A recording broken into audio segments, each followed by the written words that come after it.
స్థానిక శాసనసభ్యులు గౌరవనీయులు శ్రీ మాల్కొండ యాదవ్ గారు, గౌరవ పార్లమెంట్ సభ్యులు కృష్ణప్రసాద్ గారు, సహచర మంత్రివర్గ సభ్యురాలు సబిత గారు, గొట్టిపాటి రవికుమార్ గారు, అనగాని సత్యప్రసాద్ గారు, జిల్లా కలెక్టర్ వినోద్ కుమార్ గారు, ప్రిన్సిపల్ సెక్రటరీ గౌరవనీయులు ఆర్పి సిసోడియా గారు, నా పక్కనే కూర్చున్నటువంటి ఇద్దరు మీరు చూస్తే, ఒకటి ఇప్పుడే మాట్లాడారు వెంకట్రావు గారు, రెండోది సుమలత గారు. వీరిద్దరూ కూడా ఈరోజు కార్యక్రమానికి లబ్ధిదారులు. ఈరోజు నేను చీరాలకు ఎప్పుడొచ్చినా మిమ్మల్ని చూస్తే నాకెంతో ఆనందం, ఎప్పుడూ అభిమానిస్తూనే ఉంటారు. అలాంటి చీరాలకు ఈరోజు రావడం నా అదృష్టంగా నేను భావిస్తున్నా. నా ఆత్మ బంధువులు మీ ద్వారా ఒక పవిత్రమైన కార్యక్రమానికి నాంది పలికాం. అదే మీరు చూస్తే చేనేత సేవలో ఎలిజిబిలిటీ ఉండే ప్రతి ఒక్క వ్యక్తికి 25,000 రూపాయలు ఇచ్చే కార్యక్రమానికి ఇక్కడికి రావడం నా అదృష్టంగా భావిస్తున్నానని చెప్పి మీకు తెలియజేస్తున్నా. స్వదేశ ఉద్యమ స్ఫూర్తిని గుర్తు చేసుకునేలా ఆగస్టు 7వ తారీఖున మనం జాతీయ చేనేత దినోత్సవాన్ని జరుపుకుంటున్నాం. ఇది మరుపురాని రోజుగా ఉండాలనే ఉద్దేశంతోనే నేతన్న సేవలో కార్యక్రమాన్ని ప్రారంభించాం. దీనివల్ల మీరు ఒకసారి చూస్తే 71,636 కుటుంబాలకు లాభం కలుగుతుంది. 25,000 రూపాయలు చొప్పునిస్తున్నాం. 179 కోట్ల రూపాయలు ఈ కార్యక్రమం కింద మీకు అందించే పరిస్థితికి వచ్చాం. నేను ఎన్నికల్లో ఒక హామీ ఇచ్చాను. ఆ రోజు నేను చెప్పింది సంక్షేమం, అభివృద్ధి, సుపరిపాలనకు నాంది పలుకుతామని ఆ రోజు చెప్పాం. దాని ప్రకారమే అందరికంటే నాకు ఎప్పుడు కూడా నేను అభిమానించేది నేతన్నల్ని అభిమానిస్తాను. దానికి కారణం మీకుండే కష్టాలు. ఒకప్పుడు ఇదే చీరాల్లో మీకు ఆ రోజు ఇబ్బందులు పెడతా ఉంటే ధర్నా చేసిన కార్యక్రమాన్ని కూడా మరొక్కసారి గుర్తు చేస్తున్నాను. ఆ రోజు ప్రతిపక్షంలో ఉన్నాను, ఆ రోజు కూడా ఇవన్నీ చేశాం. ఈరోజు చేనేత కేవలం ఒక వృత్తే కాదు, ఇది భారతీయ సంస్కృతికి ప్రతీక, దేశం గర్వించే కళ. ఈరోజు మీరు ఒక్కసారి చూస్తే ఎప్పుడో మనం చదువుకున్నాం, చేనేత కార్మికులు ఆ రోజుల్లోనే చీర తయారు చేసి అగ్గిపెట్టిలో పెట్టే చీరను తయారు చేసిన ఘనత చేనేత కార్మికులది. మన రాష్ట్రాన్ని చూస్తే ఇలాంటి కళలకు నిలయం, అలాంటి వర్గాలు ఎక్కువ ఉండే ప్రదేశం ఈ చీరాల. అందుకని ఇంకొక పక్కన చూస్తే ఇక్కడికి వస్తే మీ నైపుణ్యం గుర్తొస్తుంది. చీరాల పట్టు, కాటన్ చీరలు దేశవ్యాప్తంగా గుర్తింపు పొందాయి.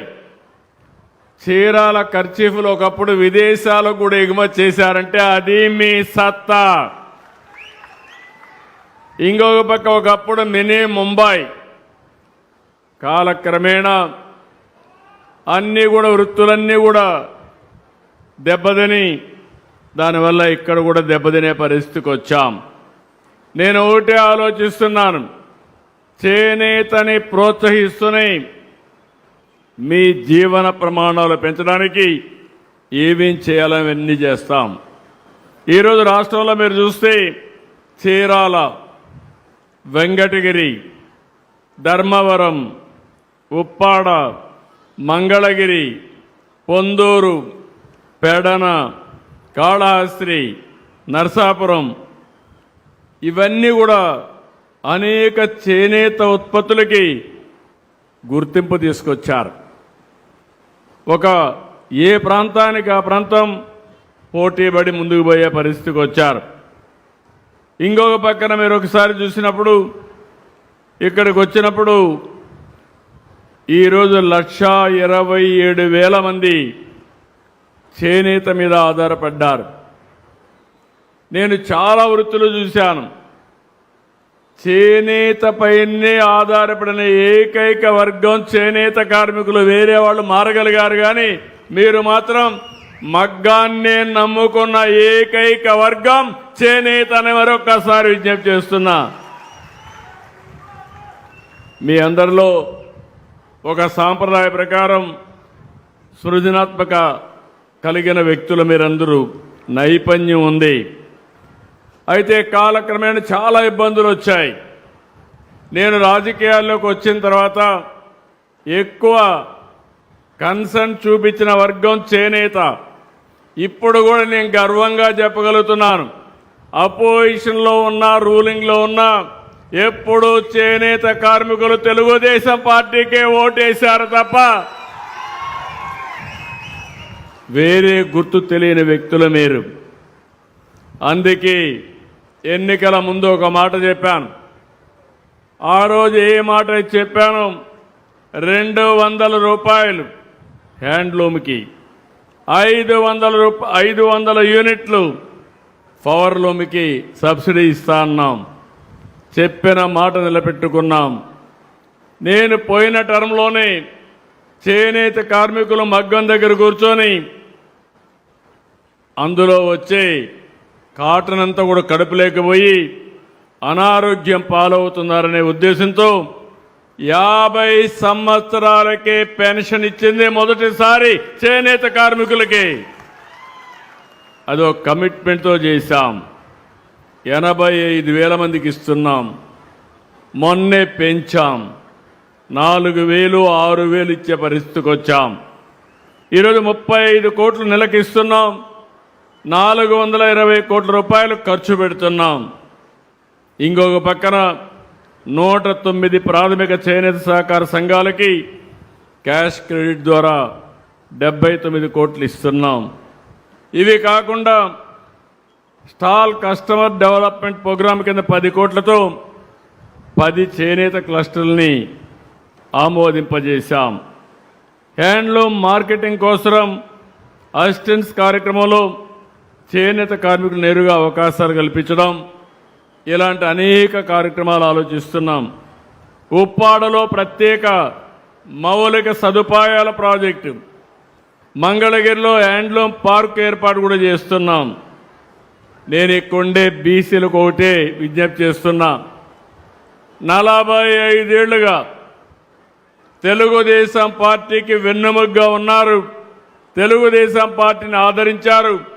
మొన్న ఎన్నికల్లో ఎన్డీఏని ఏకపక్షంగా గెలిపించిన ఘనత బీసీలకే దక్కిందని చెప్పి కూడా నేను మీకు తెలియజేస్తున్నా. అందుకే మేము కూడా ఇది గుర్తుపెట్టుకున్నాం. ఎన్నికల ముందు మీరు గుర్తుపెట్టుకోవాలి, ఎలాంటి అత్యవసర పరిస్థితులు ఈ రాష్ట్రంలో ఉన్నాయో. ఆ రోజు నేను కానీ, జనసేన అధినేత పవన్ కళ్యాణ్ గారు కానీ, ఇంకో పక్క ప్రధానమంత్రి నరేంద్ర మోడీ గారి నాయకత్వంలో మేము ఆ రోజు మీకు ఒక హామీ ఇచ్చాం. మళ్ళీ రాష్ట్రాన్ని పునర్నిర్మాణం చేస్తామని, సూపర్ 6 అమలు చేస్తామని, ఇంకో పక్క అభివృద్ధి కూడా సమాంతరంగా అభివృద్ధి చేస్తామని, ఎవరికి ఇబ్బంది లేని పరిపాలన ఇస్తామని హామీ ఇచ్చాను. 2 ఏళ్లయింది. మీ నమ్మకాన్ని నిలబెట్టుకున్న ప్రభుత్వం ఎన్డీఏ ప్రభుత్వం అవునా కాదా అని మిమ్మల్ని అడుగుతున్నా. ఇప్పుడే వెంకట్రావు గారి మిత్రుడు ఒక మాట అన్నారు. Is very happy. 25,000 రూపాయలు ఈరోజు ఇస్తున్నాం. ఇంకో పక్కన మీరు చూస్తే 2 పిల్లలుంటే తల్లికి వందనంలో 15 × 2 30,000 రూపాయలు వస్తూ ఉంది. ఎక్కడన్నా పోవాలంటే ఆయన దూరంగా పెళ్లి చేసుకున్నాడు. ఒకప్పుడు ఎప్పుడో ఒకసారి పోయి వచ్చేవాడు. ఇప్పుడు ఏ ఇబ్బంది లేకుండా కుటుంబ సభ్యులు ఫ్రీగా తిరిగే పరిస్థితి వచ్చారు. అదే స్త్రీ శక్తి అని మరొక్కసారి మీ అందరికీ విజ్ఞప్తి చేస్తున్నా. ఇదే కాదు, ఇంకో పక్క మీరు చూస్తే ఆడబిడ్డలందరికీ ఆర్థిక ఇబ్బందులు ఉండకూడదనే ఉద్దేశంతో ఈరోజు 3 గ్యాస్ సిలిండర్లు ఉచితంగా ఇస్తున్నాం. సంక్షేమ కార్యక్రమాలు ఇచ్చాం. ఒక వర్గం అని కాదు, అన్ని వర్గాలకు ఇచ్చాం. అందులో ప్రత్యేకంగా వెనుకబడిన వర్గాల్ని స్పెషల్గా చూసుకుంటూ ముందుకు పోతున్నాం. ఈరోజు అన్నదాత సుఖీభవ ఇచ్చాం. మొన్నే మీరు చూశారు డిఎస్సి. మొట్టమొదటిసారిగా నేను ఏదైతే చెప్పానో 16,000 మందికి మొదటి సంతకం పెట్టి ఉద్యోగాలు వచ్చే వరకు ఎన్ని ఇబ్బందులు కలిగించినా అధిగమించి ఉద్యోగాలు ఇచ్చిన ఘనత ఈ ప్రభుత్వానిదని చెప్పి కూడా నేను మీకు తెలియజేస్తున్నా. ఇంకొక పక్కన ఈరోజు చాలామంది పేదవాళ్ళు ఉంటే మత్స్యకారులు ఉన్నారు. 25,000 రూపాయల మత్స్యకారుల సేవలో 1,34,000 మందికి 505 కోట్లు ఇస్తున్నాం. వడ్డర్లకి మైనింగ్ లీజులు ఇస్తున్నాం. గీత కార్మికులకి ఏదైతే మద్యం షాపులో 10% ఇస్తున్నాం. ఇంకో పక్క మీరు ఒకసారి చూస్తే సోలార్ రూఫ్ టాప్ పెట్టి శాశ్వతంగా కరెంటు భారం లేకుండా చేయాలని 3 కిలోవాట్లు మీరు పెట్టుకోగలిగితే 98,000 రూపాయలు సబ్సిడీ ఇస్తున్నాం. కేంద్రం నుంచి 78,000, అదనంగా ఇక్కడ 20,000 ఇస్తున్నామని చెప్పి నేను మీకు తెలియజేస్తున్నా. నేను ఒకటి హామీ ఇస్తున్నాను, తెలుగుదేశం పార్టీ కానీ ఎన్డీఏ ప్రభుత్వం కానీ వెనుకబడిన వర్గాలకు రుణపడి ఉన్నాం. తప్పకుండా మీ రుణం తీర్చుకుంటామని మరొక్కసారి హామీ ఇస్తున్నా. ఇక్కడ నా ఆలోచన మీరందరూ గుర్తుపెట్టుకోవాలి. ఇక్కడ ఉండే వాళ్ళందరినీ అడుగుతున్నా, ఏదో ఒక విధంగా మీ ఇంటికి బెనిఫిట్ వస్తా ఉందా లేదా ప్రభుత్వం నుంచి అని అడుగుతున్నాను. వస్తా ఉందంటే చేలు పైకెత్తండి. 100% ఇస్తున్నాం. ఎందుకంటే కడాన ప్రతి ఒక్క ఇంట్లో ఆడబిడ్డలు ఉన్నారు. ఇక్కడ ఆర్థిక వ్యత్యాసాలు లేవు. ఆడబిడ్డ బస్సు ఎక్కితే ఎక్కడికి కావాలన్నా టికెట్ అడగకుండా మిమ్మల్ని తీసుకుపోయే పరిస్థితికి వచ్చాం. అది ఈ ప్రభుత్వం అందరికీ న్యాయం చేశాం. రేపో ఎల్లుండో మళ్ళీ ఒకసారి సంజీవిని హెల్త్ ప్రాజెక్ట్ తీసుకొస్తున్నాం. ఇప్పటికీ దాన్ని రాష్ట్రం అంతా అమలు చేసే పరిస్థితికి వచ్చాం. అందరికీ యూనివర్సల్గా 2,50,000 రూపాయలు హెల్త్ ఇన్సూరెన్స్ చేసి మీ ఆరోగ్యాన్ని కాపాడే బాధ్యత కూడా ఈ ప్రభుత్వం తీసుకుంటుంది. నా ఆలోచన ఒకటే, ఈరోజు మీకు సహాయం చేయడం ఒక యాంగిల్. ఇప్పుడే వెంకట్రావు గారు చెప్పినట్టు ఒక 5-6 బెనిఫిట్లు వచ్చాయి. కానీ ఇప్పుడు కూడా మనం చూస్తే నేను ఆలోచించే విధానం అభివృద్ధి కావాలి, సంక్షేమం ఇవ్వాలి, ప్రజలు ఎప్పటికప్పుడు ఆర్థికంగా వెసులుబాటు రావాలి, అందరికీ ఆదాయం పెరగాలి, మీకు మెరుగైన జీవన ప్రమాణాలు రావాలి. కొంతమందికి 100,000 కోట్ల రూపాయలు ఉంటాయి, కొంతమందికి తినడానికి కూడా పూర్తిగా ఆధారం ఉండదు. అందుకే అన్నా క్యాంటీన్ కూడా పెట్టాను. ఎవరు మా ఆడబిడ్డలు పేదవాళ్ళు ఎవరు కూడా మధ్యాహ్నం రాత్రి కానీ తెల్లవారు కానీ బ్రేక్ఫాస్ట్ కానీ ఇబ్బంది పడకుండా ఎలాంటి పరిస్థితిలో కూడా మీరు అక్కడికి పోతే ఈ రోజుల్లో 5 రూపాయలకు భోజనం పెట్టే ఏకైక క్యాంటీన్ అన్నా క్యాంటీన్ అవునా కాదా అని అడుగుతున్నా మిమ్మల్ని. దాన్ని కూడా ఆ రోజు కావాలని చెప్పి అడ్డం పెట్టే పరిస్థితికి వచ్చారు. నా ఆలోచన అంతా కూడా ఎన్నోసార్లు చెప్పాను మీకు. ఆర్థిక అసమానతలు తగ్గాలి, అందరి ఆదాయం పెరగాలి, మీకు మెరుగైన జీవన ప్రమాణాలు రావాలి. ప్రభుత్వం ఇచ్చే సహాయాన్ని సహకారాన్ని తీసుకుని మీరు కూడా ముందుకు పోయే ఆలోచన రావాలి. ఈరోజు మీరు ఆలోచించండి, ప్రతి ఒక్క ఇంట్లో పిల్లలుంటే అంగన్వాడీలో 4 ఏళ్ళు ఏం కావాలో పెట్టేవన్నీ కూడా స్ట్రీమ్ లైన్ చేస్తున్నాం. మొదటి క్లాస్కి వస్తే 12 వరకు మధ్యాహ్న భోజనం ఉచితంగా పెట్టడమే కాకుండా పుస్తకాలు ఇవ్వడమే కాకుండా తల్లి అకౌంట్లో 15,000 రూపాయలు మీ అకౌంట్లో వేసే ఏకైక ప్రభుత్వం. మొన్నటి వరకు పిల్లలంటే భారం, ఇప్పుడు పిల్లలంటే సంపద. మీరు ఆ విషయం గుర్తుపెట్టుకోవాలి. 5 మంది పిల్లలుంటే 75,000 రూపాయలు మీ అకౌంట్లోకి వస్తాయి. 12 ఏళ్ళు వస్తాయి. ఆ తర్వాత కూడా చదివిస్తాం. చదువుకున్న తర్వాత ప్రయోజకులైతే మిమ్మల్ని బాగా చూసుకునే శక్తి వాళ్ళకు వస్తుంది. ఈరోజు ఒక పక్క ఈ పనులు చేస్తున్నాయి, ఎక్కువ అభివృద్ధి పైన శ్రద్ధ పెడుతున్నాను. రోడ్లు బాగా ఉండాలి. ఒకప్పుడు అన్ని రోడ్లు గుంతలే. గుంతలు తవ్విన ప్రభుత్వాన్ని నాకు అప్పచెప్తే గుంటలన్నీ కూడా పూడ్చి ఎక్కడ కూడా గుంతలు లేని రోడ్లుగా తయారు చేస్తున్నావునా కాదని అడుగుతున్నా. ఇంకొక పక్క పెట్టుబడిదారులు రావాలంటే భయపడిపోయి పారిపోయిన పరిస్థితి.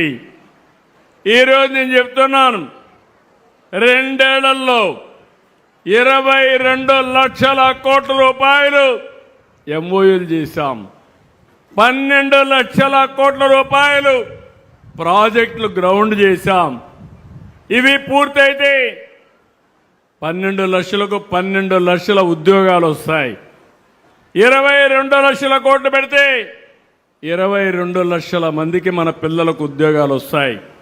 చదువుకునే పిల్లలకు అందరికీ హామీ ఇస్తున్నా, మీరు చదువుకుంటే ఎలాంటి చదువులు చదువుకోవాలి నేర్పిస్తాం. మీరు చదువుకున్న వెంటనే ఉద్యోగాలు వచ్చే వాతావరణాన్ని కల్పించే బాధ్యత మాదని మరొకసారి మీ అందరికీ తెలియజేస్తున్నా. ఒక పక్క రోడ్లు, ఒక పక్క పోర్ట్లు, ఒక పక్క విమానాశ్రయాలు కూడా కట్టి ఎక్కడికక్కడ ఒక లాజిస్టిక్స్ హబ్గా తయారు చేస్తాం. ఉదాహరణ మీరు చూస్తే ఇక్కడ చీరాల బెస్ట్ బీచ్లు ఉన్నాయి. సూర్యలంక, బాపట్ల, చీరాల ఈ బీచ్లు చూస్తే శనివారం వస్తే హైదరాబాద్ ఖాళీ అయిపోయి ఎక్కడికి వస్తారంటే సూర్యలంకకు వస్తారు. అవునా కాదా అని అడుగుతున్నా. అందుకే చెప్పాను, మరో గోవా ఎక్కడో లేదు, అది చీరాల సూర్యలంక మధ్యలోనే ఉంది. ఉపయోగించుకుంటే ఆకాశమే హద్దు. ఒకప్పుడు శారీరకంగా కష్టపడేవాళ్ళం, ఇప్పుడు శారీరకంగా కాదు, తెలివితేటలతో కష్టపడితే సునాయాసంగా డబ్బులు సంపాదించే పరిస్థితికి వస్తాం. అందుకని సూర్యలంక నుంచి చీరాల వరకు 15 కిలోమీటర్ల మేర ఒక బ్రహ్మాండమైన కారిడార్గా తయారు చేస్తాం. స్వదేశ్ దర్శన్ 2 కింద మొన్నే 97 కోట్లు వచ్చింది. ఈరోజు నేను ఒకటే ఆలోచిస్తున్నాను, ఈ బీచ్ల మీద ఫోకస్ చేసి అవసరమైతే మీ చీరాల పక్కనే ఒక చిన్న ఎయిర్పోర్ట్ కూడా కడితే ప్రపంచం అంతా మీ చీరాలకు వచ్చే పరిస్థితి రావాలి. సంకల్పం అయితే చాలా ఉన్నాయి. ఇది సాధ్యమని కొంతమంది అడుగుతారు. సాధ్యం. మీరు ఒక్కసారి చూడండి, 2 ఏళ్లలో మా పేదవాళ్ళకి 1,50,000 కోట్ల రూపాయల సంక్షేమ కార్యక్రమాలకి ఇచ్చాను. 1,50,000 కాదు, ఎంతైనా ఇవ్వాలనుకుంటున్నా. కానీ ఖజానా ఖాళీగా ఉంది. మళ్ళీ సంపాదిస్తా. నేను కష్టపడేది మీ అందరి కోసం తప్ప కొంతమంది కోసం కాదని మరొక్కసారి విజ్ఞప్తి చేస్తున్నా. మళ్ళీ కష్టపడితే ఇంకొక పక్కన ఆదాయం కూడా రావాలి. ఆదాయం రావడానికి అభివృద్ధికి 1,34,000 కోట్లు ఖర్చు పెట్టాం. ఒకప్పుడనే వాళ్ళు సంక్షేమం ఇస్తున్నాం కాబట్టి రోడ్లు గుంతలు పెడతామని. నేను ఆ మాట చెప్పడం లేదు. సంక్షేమం ఇస్తాం, రోడ్లు బ్రహ్మాండంగా ఉండాలి. ఒక రోజున ప్రతి ఒక్క రోడ్డు అద్దంలాగా ఉండాలి. మన నాగరికతకు చిహ్నం మన రోడ్లేనని చెప్పి మరొక్కసారి విజ్ఞప్తి చేస్తున్నా. అందుకే ఈరోజు మీరు ఒక్కసారి చూస్తే 25-26లో 6 రెట్లు ఎఫ్డిఐ పెరిగింది. ఫారిన్ డైరెక్ట్ ఇన్వెస్ట్మెంట్ 6.5 రెట్లు పెరిగిందంటే అది ఈ ప్రభుత్వం యొక్క సత్తా. ఒకప్పుడు ఆంధ్రప్రదేశ్ అంటే చాలా చులకన. మీరు ఒక్కసారి చూడండి, 5 సంవత్సరాలు రాజధాని లేని రాష్ట్రం ఆంధ్రప్రదేశ్ రాష్ట్రం. అవునా కాదా? ఆ రోజు నేను ఒక మాట చెప్పాను, హైదరాబాద్ని సైబరాబాద్ని డెవలప్ చేశాం. ఆ శక్తి మనకుంది. మళ్ళీ ఈ తెలుగు జాతి కోసం ఇంకొక నగరం అమరావతిని అభివృద్ధి చేస్తానని ఆ రోజు చెప్పాను. నేను చెప్తే ఆ రోజు వీళ్ళు కూడా అసెంబ్లీలో ఒప్పుకొని, తర్వాత ఏం తమ్ముళ్ళు ఇన్నారో 4కు ఎన్ని మడతలు ఉంటాయో నాకు తెలియదు, కానీ వీళ్ళ బిహేవియర్ చూస్తే అమరావతికి మేము కూడా ఒప్పుకుంటామన్నారు.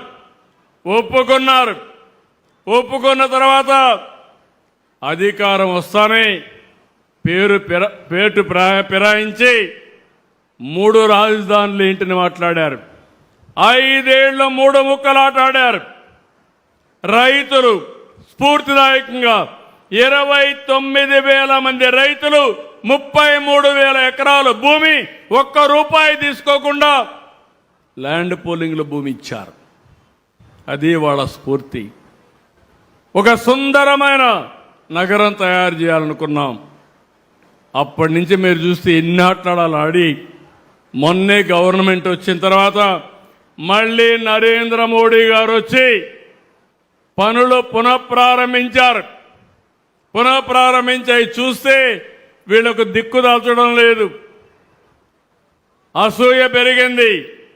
ఇప్పుడు వాటికన్ సిటీ అంట. నాకు అది అర్థమే కావడంలా. మ్యావిగన్, వాటికన్ సిటీ తరహాలో మ్యావిగన్. మీకు అర్థమైందా తమ్ముళ్ళు? మీకు అర్థమైందా మా ఆడబిడ్డలు? మ్యావిగన్. నేను అడుగుతున్నా ఇక్కడుండే వాళ్ళకి, అమరావతి కావాలన్నా రాజధానిగా? కావాలంటే చేతుల పైకెత్తండి. ఏ ఒక్క వ్యక్తి అయినా మ్యావిగన్ సహకరిస్తారా అని మిమ్మల్ని అడుగుతున్నా. మళ్ళీ 3 ముక్కలాట కావాలన్నా అని మిమ్మల్ని అడుగుతున్నా. రాజధానిని విధ్వంసం చేసుకుంటావా అని మిమ్మల్ని అడుగుతున్నా. ఒక వ్యక్తికి ఇల్లు ముఖ్యం, రాష్ట్ర సమాజానికి రాజధాని ముఖ్యం. ఈరోజు తెలంగాణ ఉంది, హైదరాబాద్ మా రాజధాని అంటారు. కర్ణాటక ఉంది, బెంగళూరు మా రాజధాని అంటారు గర్వంగా.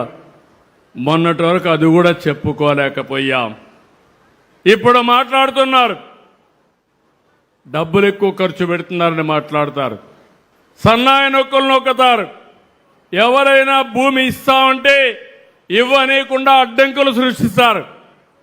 ఎన్ని అడ్డంకులు సృష్టించినా నేను ఎక్కడా రాజీ పడను. రేపే మీరు చూస్తే 13వ తారీఖున రాజమార్గం యాక్సెస్ రోడ్డు ఫస్ట్ రోడ్డు రాజధానిలో వస్తా ఉందని మీ అందరికీ హామీ ఇస్తున్నా.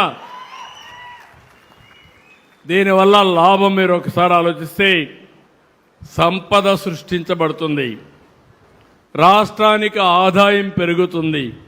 ఆదాయం పెరిగితే సంక్షేమాన్ని ఇంకా ఎక్కువ ఇచ్చే అవకాశం వస్తుంది. ఆ విషయంలో ఎక్కడా రాజీ పడవని చెప్పి కూడా నేను మీకు తెలియజేస్తున్నా. నేను ఒక విషయం ఇక్కడ మీకు చెప్పాలి. నేను రాజకీయాలు మాట్లాడకూడదు అనుకుంటున్నాను, కానీ అవతల పార్టీ చేసే అరాచకాలు మీకు చెప్పకపోతే మీరేమనుకుంటారంటే వాళ్ళు చేసేటన్ని బాగానే ఉన్నాయి, పర్వాలేదు అనే పరిస్థితికి మీరు వస్తారు. అది సమాజానికి చాలా ప్రమాదం. నేను మీరు చూస్తే రాష్ట్రానికి పోయిన ఇమేజ్ మళ్ళా తీసుకొచ్చి ఆంధ్రప్రదేశ్ బ్రాండ్ని కాపాడుతున్నాం. వీళ్ళు చేసే పనుల వల్ల రాష్ట్రానికి మళ్ళీ బ్యాడ్ ఇమేజ్ వచ్చే పరిస్థితి వస్తూ ఉంది. మీరు ఒక్క విషయం నేను చెప్పాను, డిఎస్సి నేను మొదటి సంతకం పెట్టాను, ఎన్నికల ముందు చెప్పాను, ఒకే మాట చెప్పాను, 16,000 ఉద్యోగాలు, ఒక్క రూపాయి అవినీతి లేకుండా మీకు రిక్రూట్ చేసే బాధ్యత నేను తీసుకుంటానని ఆ రోజు చాలా స్పష్టంగా హామీ ఇచ్చాను. అవునా కాదని అడుగుతున్నా. అయిన తర్వాత 300 పైన కేసులు వేశారు. ఉద్యోగాలు ఇవ్వడానికి వీలు లేదని, రిక్రూట్మెంట్ చేయడానికి వీలు లేదని అవన్నీ అధిగమించాం. సంవత్సరంలో డిఎస్సి పెట్టి ఇంటర్వ్యూలు పెట్టి అందరినీ పిలిపించి కుటుంబాలతో సహా 16,000 కుటుంబాలు పిలిపించి వాళ్లకు నియామక పత్రాలు అందజేశాం. 1 ఇయర్ అయింది, ఉద్యోగాలు చేస్తున్నారు, పిల్లలకు బాగా చదువు చెప్తున్నారు. నిన్న మొన్న వీళ్ళొచ్చి మళ్ళా అవినీతి జరిగిందని పేపర్ లీక్ అయిన మాట్లాడే పరిస్థితికి వచ్చారు. ఇంతవరకు ఒక్కరు కూడా బయట వాళ్ళు చెప్పలేదు. ఎవరు రాజకీయం చేశారంటే గొడ్డలి పార్టీ రాజకీయం చేసే పరిస్థితికి వచ్చారు. ఆ విషయం మీరు గుర్తుపెట్టుకోవాలి. దీనిపైన కోర్టుకు వెళ్ళారు. కోర్టు మళ్ళా చీవాట్లు పెట్టింది, కొట్టేసింది. కానీ ఇప్పుడు కూడా ధర్నాలు చేస్తారు. ధర్నాలు చేసే వీళ్ళు చేసే పనులు మీరు చూస్తే ప్రజలకు ఇబ్బంది కలిగించాలని ప్రయత్నం చేస్తున్నారు. ఒక తరాన్ని నాశనం చేశారు. ఇంకొక పక్క ఇప్పుడు జంజీ అని మాట్లాడతారు. వీళ్ళు జంజీ కాదు, గొడ్డలి జే. జగన్మోహన్ రెడ్డి గొడ్డలి. నేను ఒకటే చెప్తున్నా, మీరు చేసే అరాచకాల్ని ఎట్టి పరిస్థితుల్లో ఉపేక్షించే సమస్య లేదు.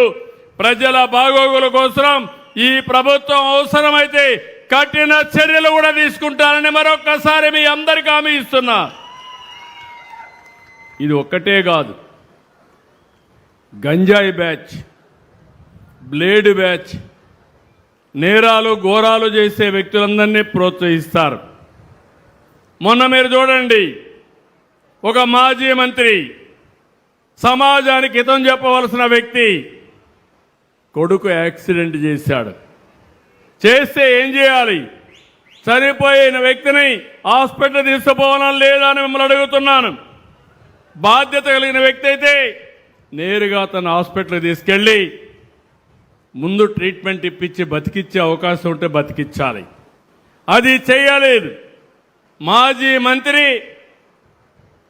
ఇమ్మీడియట్గా వెళ్ళి వాళ్ళ తండ్రి కాబట్టి ఆ కొడుకు కేసు మాఫీ చేయడానికి వేరే వాళ్ళపైన కేసు పెట్టించాడు.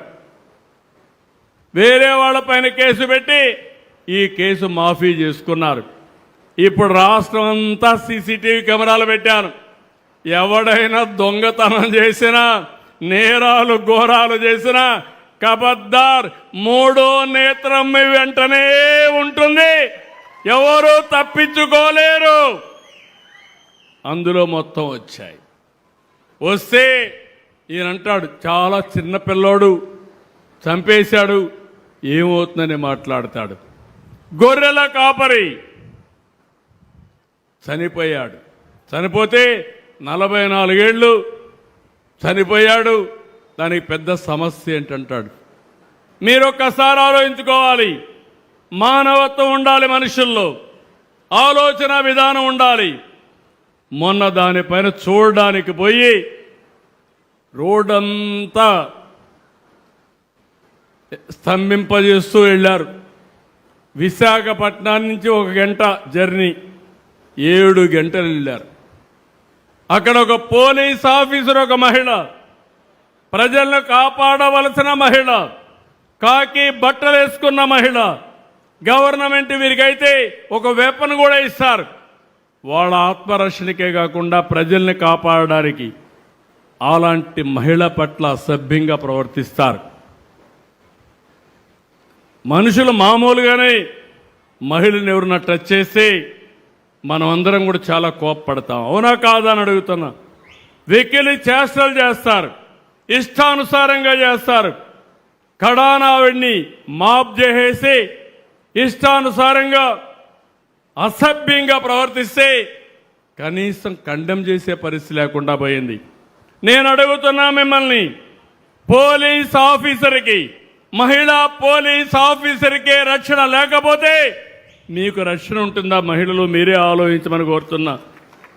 మీకు రక్షణ కావాలన్నా లేదా అని అడుగుతున్నా. గంజాయి బ్యాచ్ కానీ రౌడీలు కానీ రెచ్చిపోతే మిమ్మల్ని కాపాడడానికి ఎవరుంటారని అడుగుతున్నా. అందుకే నేను ఒకటే చెప్పాను, ఇది కరెక్ట్ కాదని చాలా వరకు కండెమ్ చేశాం. ఈ 2-3 సంఘటనలు మీకు ఎందుకు చెప్తున్నానంటే ప్రజా చైతన్యం చాలా అవసరం. నిన్న పొగాకు రైతుల మీద ఎక్కడైతే వెస్ట్ గోదావరి జిల్లాకి వెళ్ళారు, ఏలూరు జిల్లాకి వెళ్ళారు. ఏలూరు జిల్లాకి వెళ్తే నాకైతే ఆశ్చర్యం. ఈరోజు మీ అందరికి అభిమానం ఉంది, వచ్చారు. ఇప్పుడు ఎన్నికలు పెడితే చీరాలలో మొన్నటి కంటే ఎక్కువ మెజారిటీ ఓట్లు ఇవ్వడానికి సిద్ధంగా ఉన్నారు. రాష్ట్రంలో కూడా ఈ పరిస్థితే. ఇలాంటి సమయంలో ఒక పర్యటన పెడతారు, పేరు పొగాకు రైతుల కోసం, చేసేది రౌడీజం. ఎక్కడికక్కడ రప్ప అంటూ రోడ్డు మీదకి వస్తారు. వస్తే పర్వాలేదు, బ్రాందీ షాపుల్లో తాగిస్తారు. తాగిన వాడికి ఒళ్ళు పైన తెలియదు, బట్టలిప్పేసి రోడ్డు పైనే ఎగరతాడు. ఏంటి ఈ అరాచకం? ఒక రాజకీయ పార్టీ నాయకుడికి ఉండవలసిన లక్షణాలు ఉన్నాయని మిమ్మల్ని అడుగుతున్నా. ఇది న్యాయమాన మిమ్మల్ని అడుగుతున్నా. ఈ ప్రభుత్వం కానీ చర్యలు తీసుకోకపోతే ఎవరికి రక్షణ ఈ రాష్ట్రంలో ఉంటుందని అడుగుతున్నా. వచ్చిన బ్యాచ్ పోయి టొబాకో ప్లాట్ఫామ్ మీద టొబాకో మొత్తం దొక్కేస్తారు, పొగాకు మొత్తం దొక్కేస్తారు. రైతులు కుయ్యో మొర్రో అంటే పట్టించుకునే పరిస్థితి లేదు. తాగిన వాళ్ళు పోయి ఒక షాప్ మీద పడి ఒక హోటల్ని ధ్వంసం చేస్తారు. ఈరోజు చూశాను, వీళ్ళు ఇష్టానుసారంగా తోచుకొని పోతే ఒక అతను హాస్పిటల్లో అడ్మిట్ అయి ఈరోజు ఆయన చనిపోయాడు. ఎందుకు నేను ఈ విషయాలు చెప్తున్నానంటే లా అండ్ ఆర్డర్ కాపాడవలసిన రాజకీయ పార్టీలు, సభ్యతగా ప్రవర్తించవలసిన రాజకీయ పార్టీలు అసభ్యంగా ప్రవర్తించే పరిస్థితికి వస్తున్నాయి. నా జీవితంలో చాలా చూశాను. నేను ఎప్పుడున్నా సరే రాష్ట్రంలో లా అండ్ ఆర్డర్ ఉండాలి, అవునా కాదా అని మిమ్మల్ని అడుగుతున్నా. 1924 ఈ రాష్ట్రం లా అండ్ ఆర్డర్ ఉందా అని మిమ్మల్ని అడుగుతున్నా. ఈరోజు మీరు ఆనందంగా ఉన్నారా లేదా అని అడుగుతున్నా. ఉన్నారంటే గట్టిగా చప్పట్లు కొట్టి హర్షాన్ని ఆమోదం తెలియజేయండి. ఆ రోజు ఎప్పుడు పోలీసులు వస్తారో, ఎప్పుడు మన ఇంటి మీద రౌడీలు పడతారో, ఎప్పుడు మన ఆస్తులు కబ్జా చేస్తారో తెలియని పరిస్థితి. ఈరోజు ధైర్యంగా మాట్లాడమే కాకుండా ఎదుర్కొనే పరిస్థితికి వచ్చారు. ఇలాంటివన్నీ నేను చూస్తే చాలా బాధేస్తుంది. నేను తీవ్రవాదులను చూశా. నేను ఆ రోజు వాళ్ళకు కూడా చెప్పా, మీరు చేసేది తప్పని చెప్పాను. తప్పని చెప్తే నా మాటినే పరిస్థితి లేకపోతే ముఖ్యమంత్రిగా లా అండ్ ఆర్డర్ కోసం కఠినంగా ప్రవర్తించాను. అప్పుడే కృష్ణప్రసాద్ కూడా నా పోలీస్ డిపార్ట్మెంట్లో పనిచేశాడు, ఎస్పీగా డిఐజీగా కూడా పనిచేశాడు. అప్పట్లో నేను ఆ రోజు చెప్తే నా మీద విభేదించి నేను తిరుపతికి పోయినప్పుడు వెంకటేశ్వర స్వామికి పట్టు వస్త్రాలు సమర్పించడానికి పోతే 25 క్లేమోర్ మైన్స్ నా మీద బ్లాస్ట్ చేశారు. నన్ను కాపాడింది సాక్షాత్ వెంకటేశ్వర స్వామి దిగి వచ్చి నన్ను కాపాడాడు. అయినా నేను భయపడలా. దేనికోసం? మీకు శాంతినివ్వాలని, మీ భద్రతకు పాటుపడాలని చేశా. రెండవది మీరు చూడండి, ముఠాలు, రాయలసీమలో ముఠాలు మనుషులను చంపుకోవడం అలవాటుగా మారిపోయింది. అలాంటిది ఈరోజు ఒక ప్రశాంతమైన ప్రాంతంగా ముఠాలను పూర్తిగా అణిచివేసిన పార్టీ ఈ తెలుగుదేశం పార్టీ అని మరొకసారి విజ్ఞప్తి చేస్తున్నా. ఇంకొక పక్క అనాగరికం, మత విద్వేషాలు రెచ్చగొట్టడం, ఒకరినొకరు చంపుకోవడం. 6 నెలలు హైదరాబాద్లో కర్ఫ్యూలు ఉండేటివి, అవి కూడా కంట్రోల్ చేశాం. రౌడీ అనేవాడు ఎవ్వరు కూడా సరే, మా గవర్నమెంట్లో నేను ఎప్పుడు ముఖ్యమంత్రిగా ఉన్నా మొట్టమొదటిగా రాష్ట్రంలో ఉండే రౌడీలకు వెన్నెముకలో భయపడే పరిస్థితి వస్తుంది, వణుకు పుట్టే పరిస్థితి వస్తుంది. అది చేశాం. ఇప్పుడు నాకు వచ్చిన సమస్య మీరు చెప్పాలి. మీకు మళ్ళీ కోరుతున్నా, ఇలాంటి ఎక్కడికి పోతే గొడ్డలి పార్టీ అధినేత బయటకు వస్తే అరాచకం, విధ్వంసమే. ఎవరో ఒకరు చనిపోవాలి. అది వాళ్ళ మనిషి వచ్చేవాడు కావచ్చు, రోడ్డు మీద ఉండేవాళ్ళు కావచ్చు. ఇలాంటి అరాచకాలు జరిగినప్పుడు పోలీసు వ్యవస్థకు కూడా మీరు బలం ఇవ్వాలి. పోలీసులు ఆలోచిస్తూ ఉంటారు, రాజకీయ నాయకులు కాబట్టి నేరాలు ఘోరాలు చేసినా మనం ఏం చేయలేమనే పరిస్థితికి వస్తున్నారు. అలాంటప్పుడు మీలో ఒక చైతన్యం రావాలి. వాస్తవాన్ని వాస్తవంగా చెప్పాలి, తప్పును ఖండించాలి. మీరు తప్పును ఖండించకపోతే రైట్ చేసే వారికి బలం రాదని చెప్పి కూడా నేను మీకు తెలియజేస్తున్నా. లా అండ్ ఆర్డర్ సరిగా లేకపోతే మీకు భద్రత ఉండదు. ఇంకో పక్క ఆడబిడ్డలు స్వేచ్ఛగా తిరగలేరు, ఇంకో పక్క పెట్టుబడులు రావు, రౌడీజం పెరిగిపోతుంది. దీనివల్ల సమాజంలో చాలా సమస్యలు వస్తాయి. నాగరిక ప్రపంచంలో అన్నింటికంటే ముఖ్యం శాంతి భద్రతలు అని చెప్పి కూడా నేను మీకు తెలియజేస్తున్నా. ఈ సందర్భంగా నేను ఒకటే మీ అందరినీ కోరుతున్నాను, నేను నా జీవితంలో ఎప్పుడూ రాజీ పడను. సిబిఎన్ అంటే లా అండ్ ఆర్డర్ మెయింటైన్ చేయడం ఒక ప్రత్యేకతని మరొక్కసారి మీ అందరికీ చెప్తున్నా. అయితే నాకు కూడా మీ సహకారం కావాలి. మీరు కూడా ఇలాంటి పార్టీలని ఖండించే పరిస్థితి రావాలి. వెళ్ళమనండి, ఊరూరు వెళ్ళమనండి, ఇంటింటికి వెళ్ళమనండి, వాళ్ళు చేసిన మంచి పనులుంటే చెప్పమనండి. మళ్ళా మంచి పనులు చేయగలిగితే అది కూడా చెప్పినా నాకు నష్టం లేదు. మేము ఇంటింటికి తెలుగుదేశం కింద మేము వస్తే వీడు రోడ్డు మీద రఫా అంటూ గొడ్డళ్ళు పెట్టుకొని తిరుగుతా ఉంటే ఏం చేయాలో నాకే అర్థం కావడం లేదు. కాబట్టి మీరందరూ కూడా ఒక సమర్థవంతమైన ప్రభుత్వం, ఒక సుస్థిరమైన ప్రభుత్వం, అందరికీ న్యాయం చేయాలని ఆలోచన ఉండే ప్రభుత్వం ఉండాలంటే మీలో కూడా ఒక స్ఫూర్తి రావాలి. ఆ స్ఫూర్తి వస్తేనే సాధ్యం.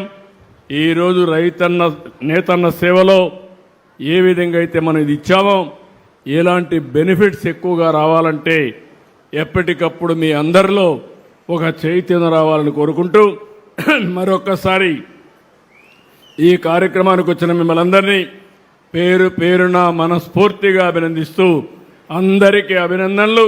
ప్రత్యేకంగా చేనేత కార్మికులకు మనస్ఫూర్తిగా శుభాకాంక్షలు చెప్పి తెలియజేసుకుంటూ జై భారత్, జై తెలుగు తల్లి, జై హింద్. ధన్యవాదములు సార్. ఇప్పుడు ఇక్కడికి వచ్చినప్పుడు సంక్షేమం, అభివృద్ధి మీరు రెండు చూస్తున్నారు. అదే సమయంలో ఇక్కడికి వచ్చినప్పుడు మీరు చూస్తే నేను ఒక సుపరిపాలనకు నాంది పలికాను. ఎవరికి ఎలాంటి ఇబ్బంది లేకుండా ఏ పని కావాలన్నా ఒక్క పైసా అవినీతి లేకుండా మీకు పనులు చేయాలని చెప్పి ఆలోచిస్తున్నాం.